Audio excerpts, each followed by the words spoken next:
সৎ বাবাটা এত পাষণ্ড হৃদয়ের, এত নির্মম, তার মা যদি তাকে অল্প আদর করে, তার মা যদি অল্প যত্ন করে, তার মা যদি তাকে একটা চুমা দেয়, তার সৎ বাবা সহ্য করতে পারে না, তার মার উপরে জুলুম নির্যাতন চালায়।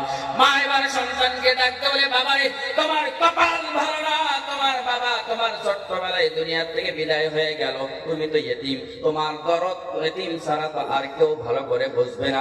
আজ তো ঈদের দিন, যাও ওই রাস্তায় বসে থাকো, ওই রাস্তায় দিয়ে রহমাতুল লিল আলামিন ইতিম নবী যখন যাবেন, তাকে যদি তুমি পেয়ে যাও, তার সঙ্গে সাক্ষাৎ হলে তোমার মনের দুঃখের কথা ব্যক্ত করো, তিনি তো তোমার দরদের কথা বুঝবে। আর মুসলমান ভাইরা রাস্তায় বসে বসে মায়ের কথা মতো কান্দে। কত লোকজন ওই রাস্তা দিয়ে ঈদের ময়দানে যায়, কিন্তু এতিম বাচ্চার চোখের পানি দেখে কোনো একজন মানুষের পা থেমে গেল না।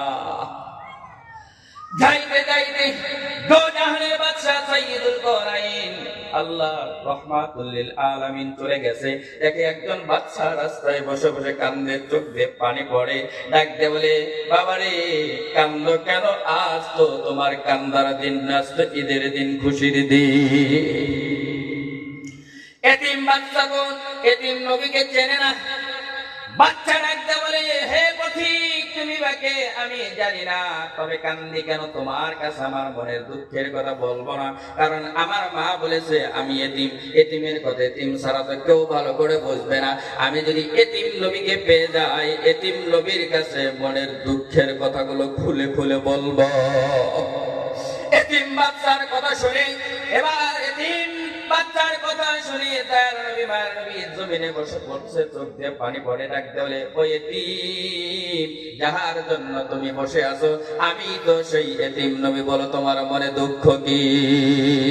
বাচ্চা এবার সমস্ত ঘটনা করে বললেন। আল্লাহর নবী বলেন, এতিম আমি মুহাম্মদ, আল্লাহর নবী যদি তোমার বাবা হয়ে যায়, আমি মুহাম্মদ যদি তোমার পিতা হয়ে যায়, আমার স্ত্রী আয়েশা যদি তোমার মা হয়ে যায়, বলো তোমার মনে আরো কোনো দুঃখ থাকে নাকি?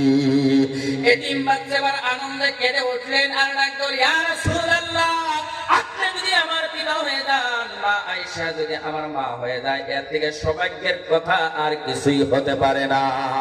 এই জন্য আমার ভাইরা, দরিদ্র যারা সমাজে আছে, এতিম মিসকিন যারা আছে, বিধবা যারা আছে, ঈদ যখন আসে আপনি নিজে কাপড় কিনেন, একবার খোঁজ খবর নিয়ে দেখেন এতিম বাচ্চাটা নতুন কাপড় কিনতে পারছে কি পারে না। এই যে আমাদের মনটা শক্ত হয়ে গেছে, কঠোর হয়ে গেছে, নামাজের পর